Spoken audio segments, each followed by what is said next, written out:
lessons learned during the pandemic and the road ahead for the food and beverage industry. I'm joined by two partners in the law firm of Saul, Ewing, Arnstein, and Lehr. Jonathan Havens, welcome. Thank you so much. And Kermit Nash, welcome. Thank you, sir. So I'd like to ask both of you just to give me kind of a brief sketch of what are the key lessons. Let's start with you, Jonathan. Key lessons learned by the packaged food business as vaccines are rolling out and the so-called new normal is coming upon us. I think one of the big things that we've learned, whether we're talking about food and agribusiness, or we're talking about personal protective equipment or medical devices or any product really, is that our supply chains were not set up for a global pandemic. Figuring out what is where and when and what communities need which products more than others and how to reroute and reconfigure things to meet the new normal. There were some things that were in place as far as the food supply chain was concerned prior to the pandemic, but certainly not enough from an infrastructure perspective, either hard infrastructure or technological infrastructure to figure out what is where and how do we reroute things to change shifting demands. So I think one of the big things is figuring out how to deal with getting products where they need to be at a moment's notice, or shifting where products are. Kermit, what did we learn in the agribusiness section and the sourcing side of the industry? Well, that's a great question, because I think a lot of folks are asking this question now in hindsight. And I think what Jonathan's alluding to is that most people weren't thinking about a global pandemic when they were doing their forecasting and planning. And so many people forget that in order for that last mile to be satisfied, the first mile has to work properly.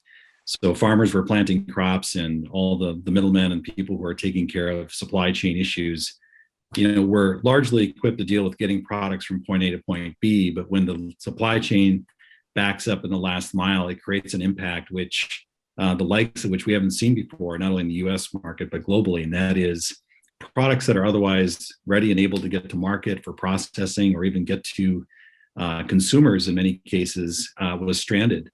And as a result, we had commodities that can be redirected and repurposed. But when it comes to things like fruits and vegetables and other things that are fungible, including processing protein, which not only schools, hospitals, you name it, we think as consumers, because we think about our local grocery store or how food gets delivered to us, we think about mass quantities of fungible products getting stranded and then going to waste. The supply chain isn't perfect, but when you have a pandemic, it shines lights on where it's most imperfect. And so I think what's happening now is lessons learned is every part of the supply chain is now talking in ways where they hadn't necessarily talked before. And the irony of this pandemic is that, for years we've been talking about efficiency in the supply chain and being able to get people products just when they need it. And that actually proved to be a big stumbling block for the entire economy, because that efficiency in some cases actually was a detriment to getting products where they need to be, and also pivoting products into other areas where they could have been used. We've read the stories, we've seen the news reports about milk being dumped and cattle being slaughtered within miles of where there's empty shelves. Mm-hmm. So there's a lot of lessons still being assessed and learned through the process, but I do think that it's giving an opportunity to say, look, this may happen again, and what can we do to make sure that these things don't happen in the same way? In the meantime, though, the government did step in with aid programs that to some extent saved certain companies and certain industries. Jonathan, on the package side and the grocery side, people were definitely still buying food. It wasn't a question of not enough sales, but how did the government step in? What kind of aid did it provide, and what impact did that have on the survival of that aspect of the industry? Absolutely. So there were a few direct actions that government regulators took. One action that the U.S. Food and Drug Administration took was to allow industrial-sized containers of food to be sold by retailers. What I mean by that is those large containers of condiments, or large industrial-sized containers that the restaurant industry would have been using had they been able to be open throughout the entire pandemic, and allowing retailers to sell it. So allowing the restaurant industry to sell some of the product that would have otherwise gone to waste. So there's a shifting, and it's not exactly that wasn't exactly relief for the grocery store industry, but it allowed both retailers to sell product and restaurants to recover some amount of money of products that they had bought that they weren't able to use. Then, of course, there's general things like Paycheck Protection Program, PPP loans. And really, as far as the retail industry is concerned, these grocery stores and convenience stores, a lot of them are deemed essential businesses. So a lot of them did not close. But of course, when you have suppliers and other entities that are feeding into the retail industry, there were certainly stakeholders that were affected. And so I think the same programs that were available to many other industries, again, the PPP loans and otherwise just general COVID relief, those were available to the packaged players, I should say. Well, Kermit, nothing, it doesn't matter what happens on the shelves if you don't have sourcing. So on the agribusiness side, I assume that USDA and others stepped in a similar fashion? Yeah, I think one of the success stories that we can look back and see, where did the government respond quickly and respond appropriately in the supply chain, especially that first mile, was the coronavirus food assistance program.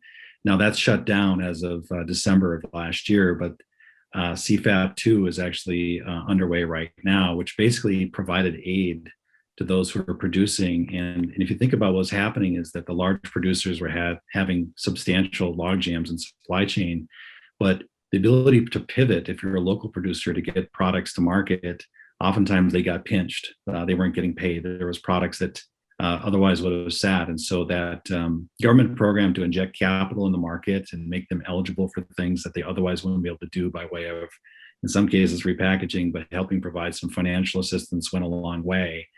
And now the USDA recently announced under Secretary Vilsack CFAP 2, and how that's going to roll out to continue to provide cover for some companies that were impacted by the pandemic. So, I think reasonable people can disagree about how effective government is, but the USDA did a really nice job of seeing the need and also providing a pathway for those who need to get labor in places where it needed to go when they were impacted the most, to get them the relief that they needed. Now, going forward, President Biden has issued an executive order commanding a review of certain so-called critical supply chains. Jonathan, is food and beverage included in that order at some point down the line? Absolutely. I mean, I think, if people can't eat food and drink water or, other beverages, what else are we really talking about? Certainly medical supplies are critical, but food and water are always going to be deemed essential. And so I fully expect food and beverage to be a prominent part of any supply chain discussion moving forward. Certainly the same with the sourcing end, right, Kermit? Yeah, absolutely. And one of the things that shone a bright light on some of the weaknesses in infrastructure was labor. Because so many of, even though there's technological advances in a lot of processing, some of it is just good old fashioned manual labor. And so the proximity of people being in contact with each other on a line, if you will, those things have to be looked at to see if there's a better way. And so technology certainly provides ways to solve some of those problems, but not all of those problems. So the fact that it's being looked at closely, and the fact that food infrastructure and security is always at the critical need of any successful country in the world, that's something where I think there's going to be a lot of focus and attention, and quite frankly, what I'm seeing, support. Yeah. Okay. So you're saying that the food and beverage supply chain was not positioned for a global pandemic. Well, okay, I kind of understand that. Nobody was. Going forward, however, what can it do? What permanent changes do the two of you think? Let me start with you, Jonathan. What permanent changes do you think we're going to see in this supply chain? Will it be truly ready for the next big pandemic or other type of disruption, or will it fall back to a certain level of normal because there's only so much you can do in a risk management cost-benefit analysis? I don't know. How do you see it going forward, Jonathan? So, I think we heard a few storylines coming out of the earlier days of the pandemic, and it's hard to believe, but we're in the 13th month really of this. I mean, I think a lot of people say that around the beginning of March was the formal launch, March 12th, 13th, 14th of last year. I think we were hearing a few things, right? There was runs on certain items within grocery stores. And the conversations we were hearing is, okay, well, there's enough supply out there. It's just not being routed properly to meet needs in specific communities.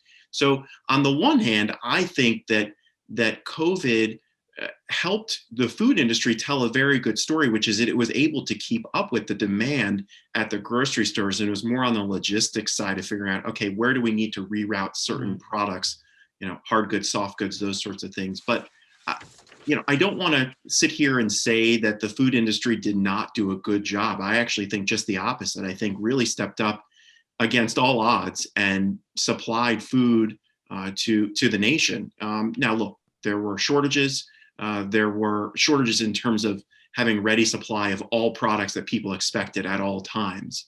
But, I think the days of going to the grocery store and not finding your basic staples, those became much more limited as things went on in pretty short order. So I think it's more I think it's more tweaking than it is saying, okay, this really didn't work and we really weren't able to feed the nation. It was more, okay, we have the supply. How do we get that food out to the last mile? How do we get it to this grocery store, or this region? So I would say it's more understanding where things are in real time and being able to shift in response to changing demands rather than we really screwed this up, because I just don't think that was the case here at all. Kermit, you agree on your side of the? No, I do. I think the food industry from agribusiness last mile did a remarkable job in light of unprecedented circumstances. So I agree with that. But there's a paradox here, and that is we're seeing this with clients that are deeply ensconced in the industry, where they're trying to take protective positions now to make sure they have the ability either to pivot or to be able to multi-channel source different types of products if they need it. And ironically, it wasn't the lack of capital in the market, it was just the lack of supply.